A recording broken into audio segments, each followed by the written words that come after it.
Welcome to today's edition of Daytime Dialogues.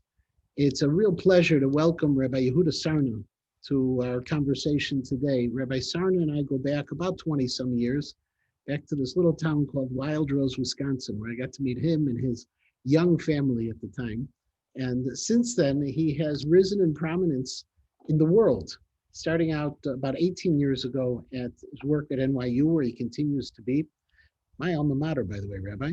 And also most recently made it in the news because in 2019 he was appointed the chief rabbi of the UAE, which we have to find out about it. So a little bit more to get a little bit more of the backstory. So Rabbi, thank you very much and welcome to Congregation KINS.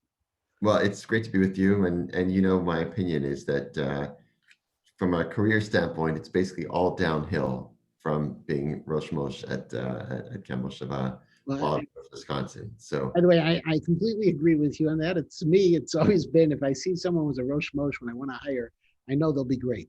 I'm sure that's what got you the position at NYU at the time. So let me start out with the obvious, with the chief rabbiship. You're in New York. I only know one other chief rabbi who splits his time between New York and another country, and that's Michael Shudrich in Poland, where he's back and forth. But what does it mean to be a chief rabbi, first of all, of a country, an Arab country that's even before it had relationships with Israel? How did that happen?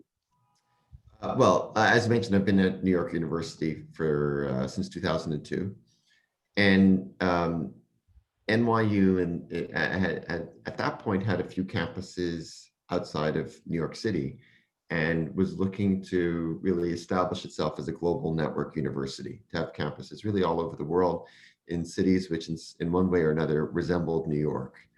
And already had about 6 in Europe and 1 in Buenos Aires, but then they said, okay, how can we really become a global network university? And so they looked to the Middle East, and obviously one choice was Israel, and work began on that in the late 2000s. But they also wanted to be in the Arab world, and Abu Dhabi emerged as a front runner. And there was a real meeting of minds between the president of New York University, John Sexton, and the Crown Prince of Abu Dhabi.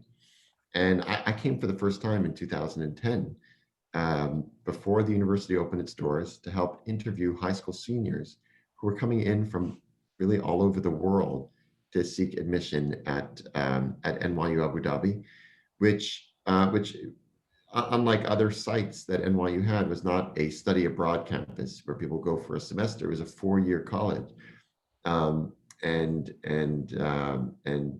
it was designed really as a world's honors college. I came. Of course, I was there for the weekend. I kept Shabbat, obviously, and welcomed other people, whoever was interested, to join me for Shabbat dinner. And then once this campus opened, every year, a handful of Jewish students, but even more Jewish faculty, Jewish administrators, some of the key people who built NYU Abu Dhabi have very strong Jewish identities, some children of Holocaust survivors, some Israeli, actually. And I was taken. It was transformative for me, so I began going every year, once or twice a year. 2016, I heard that in the neighboring emirate of Dubai, about an hour and a half away, there was a regular Shabbos minyan that was happening. NYU Abu Dhabi really Jewish life depended on who was there at the time. If there was a faculty member who wanted to organize, then there was Rosh Hashanah. There was someone who wanted to organize Pesach, Seders, they got the matzah, but it didn't have the same kind of consistency as that rhythm that a community needed. And in Dubai, there was a Shabbos minyan that started in people's homes, and I went over there. I remember it was right before Hanukkah. I gave a shiur on where should you place the Chanukiah, inside the home, like became common practice, or outside the home, to ensure that there's maximal Pirsumei Nisa, as the Gemara originally states. And then it was almost like an explosive topic, because many people at that point, although, look, people moved there willingly. It's not like they were trapped there. It's not like they were refugees from another country. People coming from all over the world for safety and security and for economic opportunity. They'd chosen to be there. and they felt welcome there. And they knew that they were building the first new Jewish community in the Arab world in centuries. And on the other hand, they would tell their kids, when you go to school, don't share this little secret with everybody. And we don't know exactly how your other neighbors are going to respond. And so it was almost like the placement of the Chanukiah issue was very, very poignant. And so I began to advise them as they were charting their course. What were the next steps? Later that year, they said, we might rent a building to serve as the first synagogue. What do you think about that? And then in 2019, this was the real push. 2019 was being themed as the year of tolerance, which was going to bring visibility and spotlight to all the religious minorities in the United Arab Emirates. The largest of which was, the Catholic religion. There's millions of Catholics, about 1 million Hindus, and even on a very small scale, the Jewish population. But you know how Jewish people are, despite our size, despite our small size, somehow we still make an impact.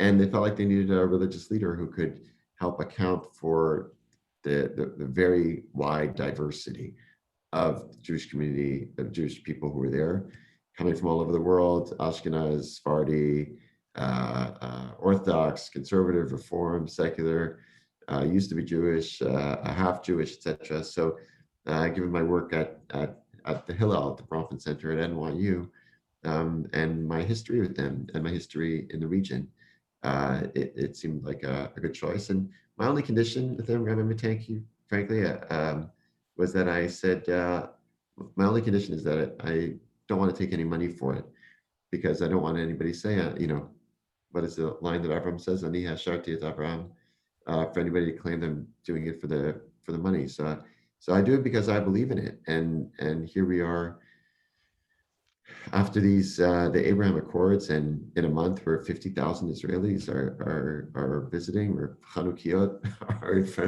are all over the city, where we're using in the community, we're using Chanukiot that were gifted to us by a delegation of Israeli mayors that came in last week before Hanukkah. So unbelievable things that we're seeing, and now the Chanukiot are outside. They are outside. When you were originally giving that shiur, you were saying to put them outside? I was not teaching halacha l'maisa. I was teaching. I was learning lishma. So, but I did it to induce the conversation about the nature of identity. And look, in the room, there were 20 people, 20 different nationalities, and there were Jews there from the United States, Canada, from Belgium, from Switzerland. There's a person there from Damascus. This is as the civil war was raging in Syria, there was and in the community, there's somebody who grew up in Lebanon, whose mother is a Lebanese Jew who never left, who continues to live in Lebanon. There are people from Tunisia. So I was teaching in this room, and you know what it's like. You walk into a room, and sometimes you know everybody, sometimes you never know what you're going to get. And people have different levels of comfort depending on where they grew up. One of the reasons why there's so many Europeans and Brits who were there, Jews, I mean, is because they got tired of going to shul and needing to present their passport and needing to walk past gendarme or through a bullet-plated thing. So and sadly, there's increased concern, especially over the past 2-3 years, for American Jews. And the UAE is a very safe country, and we never wanted to, even though over the years there have been different organizations or individuals which have offered, maybe we can help you take care of security, we can advise you, we've declined that because it's actually a badge of pride for the authorities that they are able to create a safe, secure environment for any religious group that wants to practice. So how often do you get there? So I've been going since I was appointed as chief rabbi. I've been going 4 times a year, and increasingly with our family. But I was there this year. It's probably going to end up being more now. But I was there for Rosh Hashanah, and then I was there again for Sukkot. And now I'm about to get on a plane on Motzei Shabbos. We're going to go for about 10 days. We would have gone for Hanukkah, but one of my kids is in quarantine. And very grateful that my kids are in school. The school is meeting in person and they're thriving. And I mean and we're doing a lot virtually. I mean, who would have guessed? I mean, this is really ironically, I'm seeing so much more of my congregants than previously. When Corona hit, right away we went to a Zoom Kabbalah, pre-Shabbat, Kabbalah Shabbat, a little taste of Kabbalah Shabbat. And in the beginning, 20, 30 people, lockdown, people looking for information, a sense of community, resilience. But over those months, it kind of built. And then we had Jews, not just from Abu Dhabi and Dubai and Sharjah, which are part of the United Arab Emirates, but also Jewish people from Oman and Jewish people from Qatar and Jewish people from Kuwait and Jewish people from Saudi Arabia and from Jordan who were joining us. And then Jews from the United States wanted to participate and Jews from Israel. And then and we would invite on very prominent guests because we could do it. It's right before Shabbos. So we had very prominent Emirati political figures who attended, and including Mohammed al-Mubarak, who's building the Abrahamic family house, that complex in Abu Dhabi, mosque, church, synagogue. Dr. Ali Al-Nuaimi, who's been the architect of the anti-radicalization programs of the UAE. The Minister of Youth of the United Arab Emirates, who actually is an NYU Abu Dhabi alumna and the youngest minister in the world, and who speaks so fluently about Judaism from her semester that she spent in New York. And her pre-Yom Kippur address was actually went viral. It was posted on the Times of Israel, and it was shared 2,000 times. And not to speak ill of myself, yourself, but the truth is, her Yom Kippur drasha, she could probably darshan us under the table. And then Senator Lieberman and Rabbi Sachs, Zecher Tzedek Livracha, we really miss him. Shlomo Omar, former Sephardic chief rabbi of Israel, so it's really and the head of the RCA. So we really opened up, and then we had this platform, 100, 200 people every week, and it continues to this day. Even though now the Shabbos is back, back on track. We're meeting every week, and we have lots of people in person, but we've held on to that Zoom Shabbat because that's a point of connection for so many people. One of the questions from an old friend of yours from way back, from Howard Karish, he was asking me, Howard asked, the government is good with it, but how are the general population there? The general population are good with it. I mean, let me say it this way. The idea of welcoming the stranger, and really in the tradition of Avram, open tent, whoever's passing by, is so deep in the DNA of the United Arab Emirates. And these tribes were veteran tribes. They understood the vulnerabilities that came with the desert, being a traveler, and it's so deeply embedded in their culture, as well as recognizing and respecting other religions. I'll tell you, being involved in the construction of the design, the architecture of the Abrahamic family house, the synagogue portion, they did not want to sacrifice a single detail. They wanted the entire shul, mikvah to be built mahadrim and mahadrin, and not they didn't want to cut any corners. So this kind of respect for others' religions, I know it may not fit with the stereotype that many American Jews have of Arabs. That is who the Emiratis are.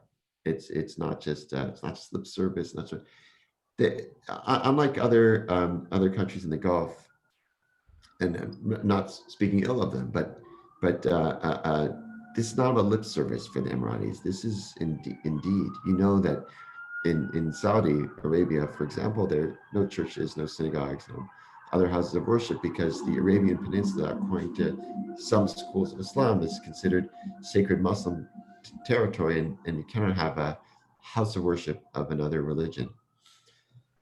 The UAE is on the Arabian Peninsula, and there are, of course, large mosques, actually one grand mosque, which is amazing. But there are also, they've built Hindu temples, they've built churches.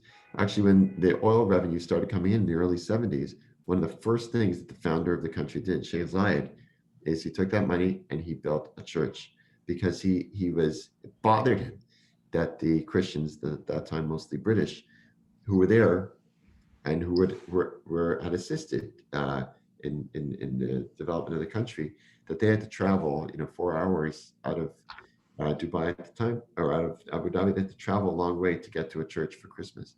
It Were there, bothered him, and he said, were there "That's not a way. Jews? That's Were there not a way Jews to."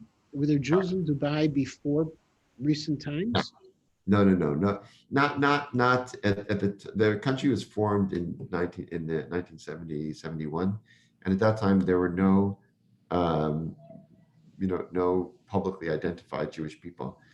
Look, it's happening in very trickle. I am hearing from some people who are saying, actually, going back several generations, my great great grandmother, great great grandfather are from a Jewish tribe.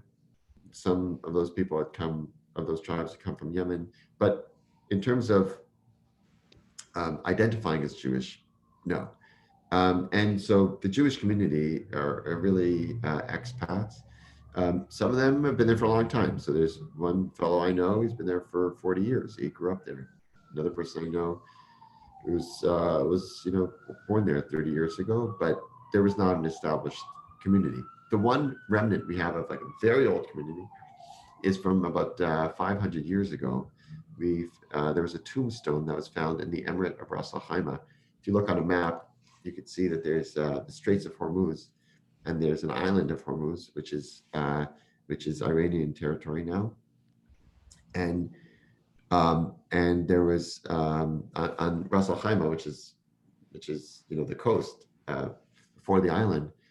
There was a tombstone that was found, which is written in Judeo-Persian, and in all likelihood, these were there.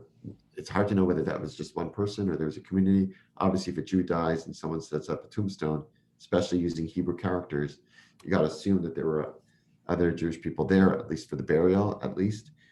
And in all likelihood, it was a migration from Hormuz, and the Jewish presence on Hormuz is now being documented by a phenomenal historian at NYU Abu Dhabi named Mahnaz Yousafzadeh.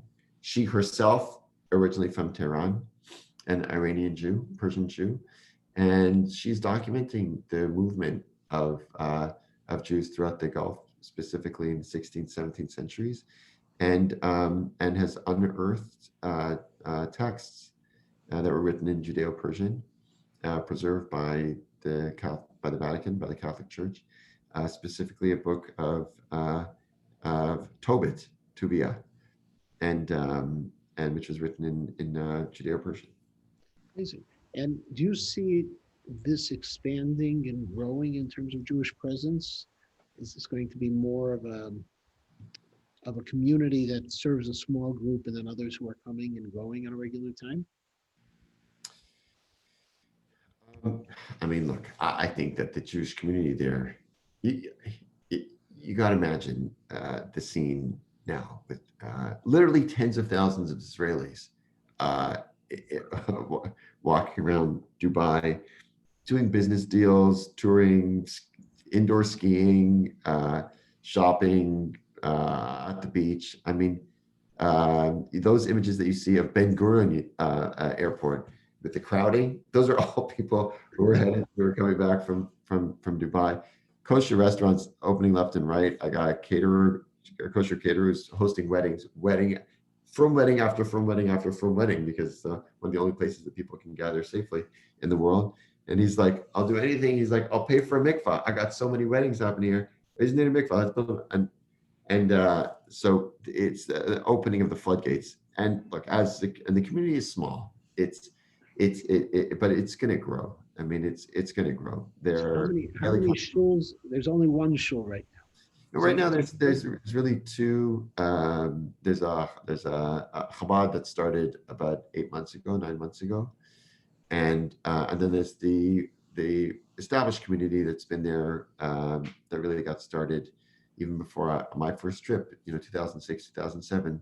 There was a nucleus of families that were doing things together. The regular Shabbos Minyan started in 2013. So, but now, look, I mean, it's funny you talk about shuls. Now there are hotels that have their own Sifrei Torah, have their own kosher kitchen, and they just function under the knowledge that they're going to have X number of Jewish and kosher tourists every week, and flying or a mashgiach slash rabbi from Israel, and who's there for for this month or for the next 2 months. So when it comes to the building of sacred spaces, and this is important for people to realize, religion is generally tightly regulated. When it comes to the way things work. So the hotels have to get a permit in order to hold these services, to construct and establish a synagogue that is not just to rent a villa, which is what we did in 2017, but to build and own a synagogue in a permanent way is not easy work. I mean, it is not so easy to have that established, and for security reasons, regulatory reasons, generally speaking, they only want one in each city. So in Abu Dhabi, of course, the government itself is building this major complex: mosque, church, synagogue, 3 independent buildings connected underground by an educational center, and above ground by gardens. That's Abu Dhabi. And in Dubai, there's not yet a synagogue built. And you have to understand, like for the Catholic Church, there's one. And for Hindus, there's one. And some of these places have tens of thousands of people that come every week. And it's a learning process, I would say, for the talk about Dubai for a second, for the Dubai authorities to learn about Judaism. They haven't seen this before. They know about it. There's stories in the Quran, but they've never seen Jewish people. And I think that there's a bit of a learning curve. When I was talking to somebody who was, worked with different religious groups, and he said, so how many people? Because he heard that there were 2 places that people were meeting. He's like, okay, so how many people do you have in each? So I said, well, it's about 40 over here, about 20 over here. He says, oh, 60,000 people. That's not bad. Because, and then I said, no, not 60. I said, just 60. That's it. That's what's happening. He's like, 60? Why would you have 2 places?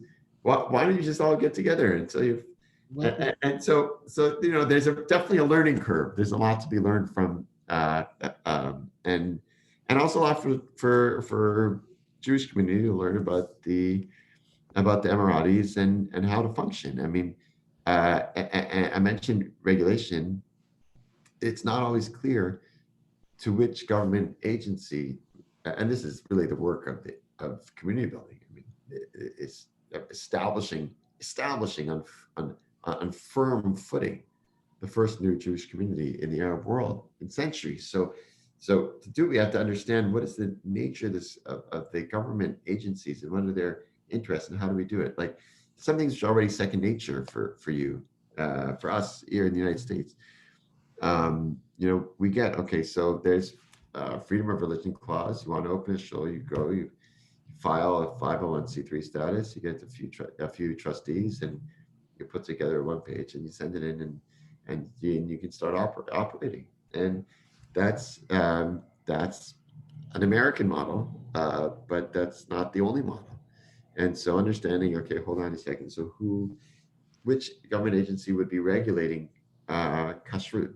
Can anybody just put a stamp on a food item and say this is that? I mean, kashrut in the United States is regulated a bit not so much.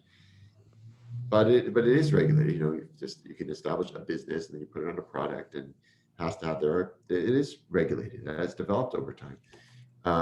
So it's not just about assembly. It's also about kashrut. It's also about managing spaces, or weddings, divorces, laws of inheritance.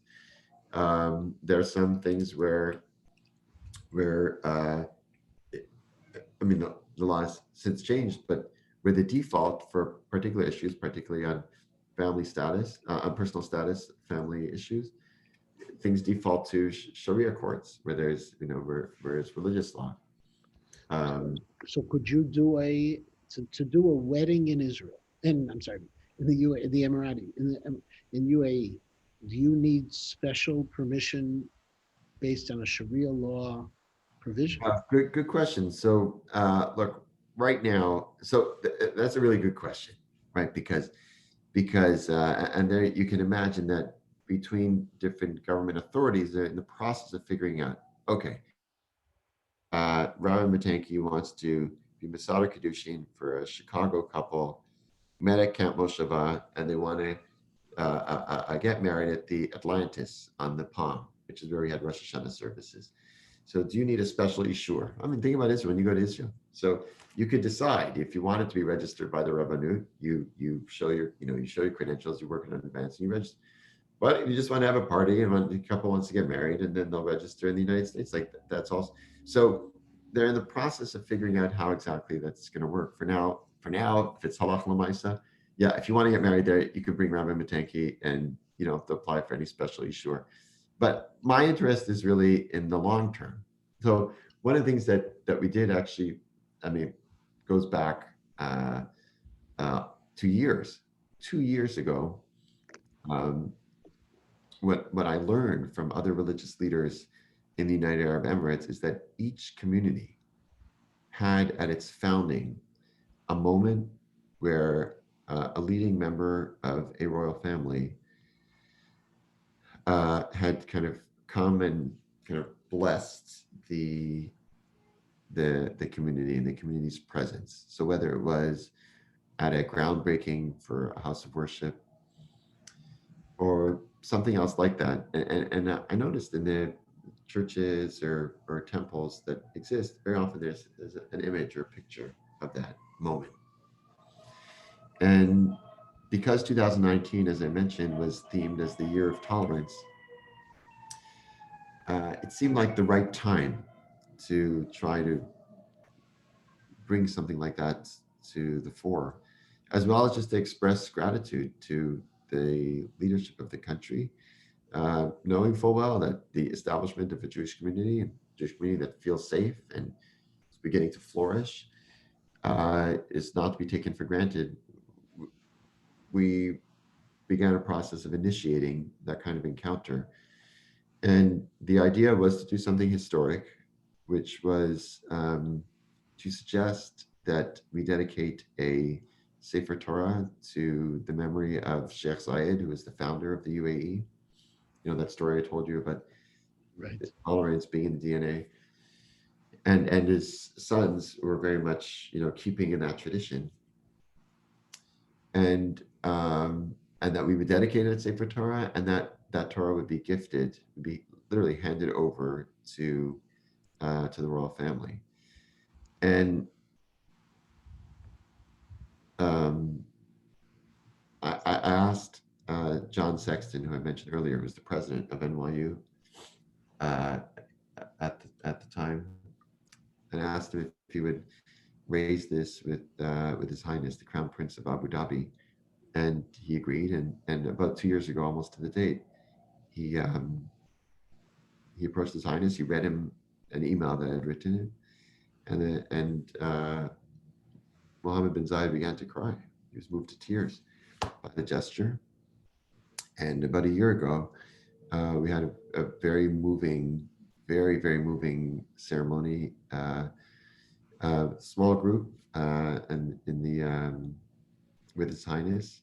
And actually, just yesterday there was, and we've been chronicling this story. So just yesterday, we released a trailer of a documentary, and some of the footage from that ceremony is in that trailer. I can share it with you if you'd like. But that really is a moment, and there's never been the kind of trust, and this predates Abraham. It's not about the Abraham Accords. The stories are amazing, and I thank you for your time. I made a deal with your assistant, Kylie, that it would be 30 minutes, but we only got to about half of the questions I wanted to ask. So after you come back, hopefully I'll be able to schedule another time with you. Rabbi, what you're accomplishing on campus is legendary. And now what you're accomplishing in the Arab world is truly a Kiddush Hashem, which is the right time of the year to talk about it, since everything seems to have been right around Hanukkah time, your visit and these events as well. Exactly. So, Absolutely. so you're bringing the light, and I thank you so much for joining me for the half hour. It is great to see you again. Please extend my best to your wife, and please, at the same time, continue to do these wonderful things in the United States and in the Arab world, and we should make this a model of ways we can all live together.